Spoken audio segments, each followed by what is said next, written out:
طيب في الفيديو ده هعرفك ازاي تحل مشاكل نسخة الايفون اللي هي الام بي. اي مشكلة كانت بتواجهك في النسخة سواء جوه الشات او بره الشات او انت بتستخدم النسخة عادي، او لو في حاجة اصلا في النسخة مش شغالة فانت محتاج ان انت تشغلها او تعرف المشكلة فين، او سواء برضو النسخة ما بتنزلش على جهازك ولا يعني بترضى تشتغل عندك اصلا، وكانت بتشتغل قبل كده بس مع التحديثات الجديدة ما بقتش تشتغل. في الفيديو ده انا هعرفك كل الحاجات ديت هتتحل ازاي، وانت اللي هتحل الحاجات دي كلها بنفسك. طيب مبدئيا كده لو جينا نمسكهم مشكلة، اول مشكلة اللي هي مشكلة اللغة بتاعت النسخة. هي كده كده بتكون النسخة نازلة معاك عربي عادي، في ناس بتحب تقلب النسخة انجليش وده عادي. كل اللي احنا هنعمله هنيجي على الاعدادات اللي هي بتبقى تحت دي، تمام، وتروح جاي دايس عليها عادي وتطلع لفوق شوية، تمام. هتلاقي اتفتحت لك كلمة اسمها سيتنجز اللي هي فوق دي على اليمين. بمجرد ما انت بتدوس عليها بس بيتفتح لك واجهة تانية، بتطلع لفوق شوية وبعد كده هتلاقي عندك حاجة اسمها اب لانجوج، بتدوس عليها بتتفتح لك قائمة يعني اللغات كلها. عندك العربي والانجليزي وكل حاجة، تختار اللغة اللي انت عايزها. مثلا هختار الانجليش العادي وهطلع بقى بره. خلاص انا كده فعلت الانجليش. دي اول خطوة في تغيير اللغة بتاعة النسخة. طيب الخطوة اللي بعد كده ايه؟ بترجع بقى صفحة لورا وبعدين بتجيب الخيارات بتاعة الام بي بتدوس عليها، وبعدين بقى بتروح تجيب اعدادات اخرى تروح جاي دايس عليها برضو، وبعدين بتدوس على كلمة اف ام مودز وبتفتحها. تتفتح لك الواجهه اللي انت شايفها قدامك دي. ما تعملش اي حاجه غير ان انت بتيجي على اول واحده اللي هي اب لانجويج وبتدوس عليها وبتختار برضو اللغه من هنا بتكون انجليش. وبعد ما بتطلع بقى بره خالص كده انت كده خلصت اللغه وظبطتها في الاتنين. بتطلع بره خالص بتلاقي يعني النسخه شغاله معاك وكلها انجليش ومفيش اي مشاكل فيها. لو جيت فتحت حتى اي شات او اي حاجه هتلاقي كله انجليش معاك والدنيا يعني كله تمام. جيت حركت مثلا الواجهه، عندك هنا المكالمات مكتوب فوق، عندك هنا ايه؟ كولز بتاعت المكالمات. لان انت قبل كده لما كنت بتيجي تغير اللغة كنت تيجي مثلا على المكالمات تلاقي مكتوب هنا شاتس بدل كلمة مكالمات، تمام. لا دلوقتي هي ظبطت بس لازم تعمل زي ما انا قلت لك في اول الفيديو. تاني مشكلة بقى بتواجه ناس كتير جدا وهي مشكلة الخط بتاع النسخة. ازاي نحل مشكلة خط النسخة او نحط خط عندنا احنا اصلا؟ يعني انت بتكون راجل منزل خط عادي وعاوز تشغله على النسخة ديت وما انتش عارف، او النسخة كده كده فيها خط بس انت ما انتش عارف تشغل الخط ده. كل اللي انت هتعمله في الموضوع ده ان انت بتروح على اعدادات عادي جدا وبتطلع بقى لفوق وبتجيب كلمة الام بي دي برضو بتدوس عليها، تمام، وبتطلع بقى لفوق. عندك حاجة اسمها الكل سيم لجميع الواجهات، بتدوس عليها تتفتح لك الواجهة اللي انت شايفها قدامك دي. عندك حاجة اسمها الستايل، بتدوس على الستايل دي تتفتح لك الصفحة اللي قدامك دي كده. عندك بقى في حاجة اسمها فونت ستايل، بتدوس عليها بتفتح لك كل الخطوط اللي موجودة في النسخة، اللي هي موجودة اساسي في النسخة. انت ما ضفتش اي خط ولا عملت اي حاجة، هو الخط ده هو اللي موجود في النسخة. بتختار الخط اللي انت عايزه، ولنفترض مثلا ان هو هيكون الخط اللي هو ايه؟ فونت اي او اس بولد. بتدوس عليه بيفعل لك الخط الايفون السميك اللي هو الخط التقيل، تمام. ده لو انت عاوز تفعل خط الايفون اللي هو موجود جوه النسخة. اما بقى لو انت مثلا منزل خطوط من القناة بتاعتي في التليجرام، انا منزل فيها خطوط كتير، لو انت منزل مثلا خط من هناك او من اي حتة وعاوز تشغل الخط ده على النسخة بتروح جاي مفعل الاختيار ده، وده مهم جدا لازم تفعله. خلي بالك واحنا بص هو كده متفعل ده، واحنا كده قفلناه وجينا ندوس على دي عشان نختار الخط اللي هي دي. لو جينا ندوس عليها كذا مرة مش هيودينا في حاجة ولا يحركنا في حتة، لكن لو جينا دوسنا بقى عليها وفعلنا كاستم فونت بحيث ان احنا نقدر نختار خط محدد او خط مخصص من عندنا من الجهاز، بتدوس عليها بتلاقيها فتحت معاك، بتفتح لك كل الملفات اللي عندك في الجهاز بتاعك. بتبدأ بقى تطلع لفوق خالص كده، تمام. عندك هتلاقي فيه خطوط اهي، تمام، ودي الخطوط دي انا منزلها في القناه، هسيب لك برضو لينك القناه. المهم هتلاقي عندك خطوط كتير، مثلا هنجيب مثلا ايه؟ خط الايفون اللي هو المتوسط ده، وبتدوس عليه وبيقول تقول له اوكي ويروح جاي هو مرستر لك النسخه تلقائي. تروح جاي طالع بقى انت بره عادي جدا زي الباشا وتبدا تشوف شكل الخط ده في النسخه، تمام. هنفتح النسخه دلوقتي ونبص على شكل الخط ونشوف هي شكلها عامل ازاي، تمام. ادي الخط اللي جوه النسخه، لو لاحظت هتلاقي في الاسم هنا الخط كله تمام والخط اتطبق معاك عادي جدا. ده لو انت حبيت ان انت تدخل خط من جهازك وتركبه جوه النسخه. المشكله اللي بعد كده بقى اللي بتواجه ناس كتير برضو المشكله بتاعت السمات او شكل النسخه عامه يعني.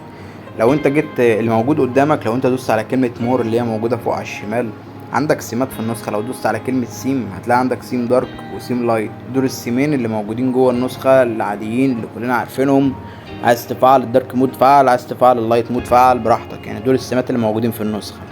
طيب لو انت بقى عندك سيم، بس سيم ايفون عاوز تشغله على النسخة دي، سيم بقى احمر في اسود، سيم ازرق، اي حاجة انت عاوزها وعاوز تشغلها على النسخة دي، كل اللي انت هتعمله هتدوس برضو على الاعدادات عادي، وهتفتح الام بي، وهتطلع لفوق وتقول له السيم وتغيير الالوان، بتدوس عليها. وبعد كده بقى يا باشا بتروح عندك كلمة الزائد اللي فوق دي، بتبدأ تدوس عليها كده، بيروح جاي هو بقى بيقول لك انت عايز لود سيم اللي هو تحمل سيم اصلا، ولا انت عاوز تسيف السيم اللي موجود في النسخه. هو كده كده النسخه دي اصلا ما فيهاش غير السيم الابيض والاسود، فانت ما تسيفش حاجه، انت بس قول له لود سيم لو انت عندك سيم في الجهاز. والسيمات ديت انا منزلها في قناه تليجرام تالتة بتعمل سيمات او بتنزل سيمات بس وخطوط، تمام.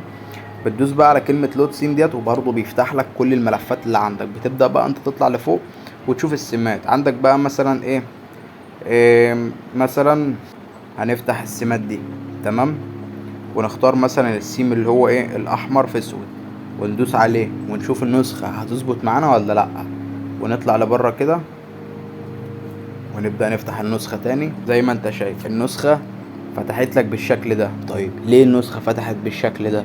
اولا لان انت لما تيجي تركب سيم دارك مود لازم تفعل الدارك مود بتاع النسخة الاول. وكويس ان الغلطة دي حصلت علشان الناس متستغربش، عشان برضو انت تاخد بالك لو حصلت معاك وتعرف تحلها، تمام. حل المشكلة ديت ان انت اول حاجة لو انت حابب ان انت تركب سيم دارك لازم تفعل الدارك مود الاول بتاع النسخة. اللي هو ازاي؟ بتدوس على كلمة مور، وبعدين بتجيب السمات، تروح جاي متفعل الدارك، وتستنى لغايه ما النسخه تراستر. بعد كده هو يروح جاي مفعل لك الدارك مود بتاع النسخه. كده انت فعلت الدارك مود بتاع النسخه عادي. هتفتح الاعدادات من هنا عادي، تمام، وتقول له ام بي، وبعدين هتقول له سيم وتغيير الالوان، وتدوس على علامه الزائد وتقول له لود سيم، وتطلع لفوق، تمام، وتجيب سيمات ايفون، تمام. هنفعل السيم ده فين ده اللي هو دارك، تطلع بره وتبدأ تفتح النسخة تاني. هتلاقي ان شكل السيم اتغير معاك وشكل النسخة اتغيرت معاك. حتى لما انت تيجي تفتح الشات هتلاقي النسخة كل حاجة اتغيرت وشكل الشات اتغير وكله تمام بقى. الدنيا ظبطت في حوار السيم. ازاي اقدر اخفي اي شات موجود في النسخة؟ مثلا الشات ده انا محتاج ان انا اخفيه، لو جيت ضغطت على الشات من المكان ده كده هيتظهر لك القائمة اللي انت شايفها قدامك دي. ده كده غلط. تروح داس في مكان فاضي كده وتروح جاي على صورة البروفايل وتضغط على صورة البروفايل ضغطة مطولة، هتتفتح لك القائمة اللي انت شايفها فوق دي. بتدوس على الثلاث نقط اللي هنا دول، وعندك كلمة اسمها هايد شات، بتدوس عليها بتعمل لك اخفاء للشات بتاعك. المشكلة اللي بعد كده بقى اللي هي مشكلة البروفايل، اللي انت عايز تكون يعني عايز تعرف تغير صورة البروفايل بس مش عارف ايه اللي بيظهر لك بقى. بتدوس على الاعدادات عادي، وبتدوس على كلمة على يعني بتدوس على المكان ده، تمام، بحيث ان انت من خلاله بتعرف تغير صورة البروفايل. انت بتيجي تدوس كده بيروح جاي هو بقى مطلعك زي ما انت هتشوف دلوقتي بره النسخة، تمام. يعني حتى لو انت جيت تدوس يعني خلاص مفيش حاجة بتظهر، بيجيب لك شاشة سوداء، تمام. كل اللي عليك اللي انت هتطلع بره النسخة، تمام، وتروح جاي فاتح النسخة من اول وجديد، وتروح جاي مثلا داخل على الاعدادات من اول وجديد، وتطلع لفوق شويه تلاقي كلمه اسمها سيتنج فتحت فوق. الكلمه دي بتدوس عليها بيتفتح لك الواجهه دي. من الواجهه دي بقى بتدوس هنا كده وتغير عادي صوره البروفايل.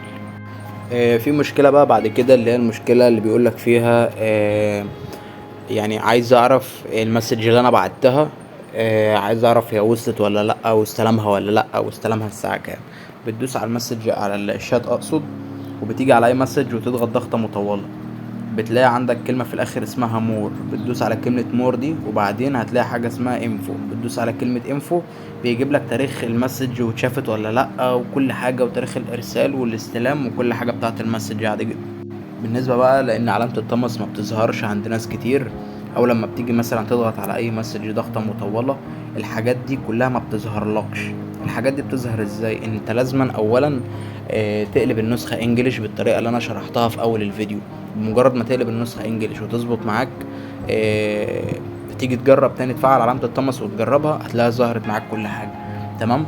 ولو ما ظهرتش انت بتعمل حاجه، بتدوس على كلمه مور اللي هي فوق على الشمال دي، تمام، وبتتفتح لك الواجهه اللي انت شايفها دي. بتحرك المؤشر ده كده وبتجيبه يمين او شمال على حسب لغه النسخه، وبتدوس على الزرار بتاع اللي هو فيكس مسج بتاع الاصلاح بتاع الرسائل. بمجرد ما انت بتدوس عليها هو بيجيب لك اختيار بتقول له اوكي، ومجرد ما بتدوس اوكي خلاص كده انت يعني بيعمل لك ريستارت للنسخه، وبيحل لك اي مشكله كانت موجوده في النسخه قبل كده، سواء المشكله ديت او اي مشكله تانية غيرها. دي بقى اللي بعد كده واللي هي المشكله بتاعه الاشعارات بتاعه النسخه، ان ما بيجيلكش اشعار ان حد شاف المسج او ان في حد اونلاين او حاجات من هذا القبيل يعني.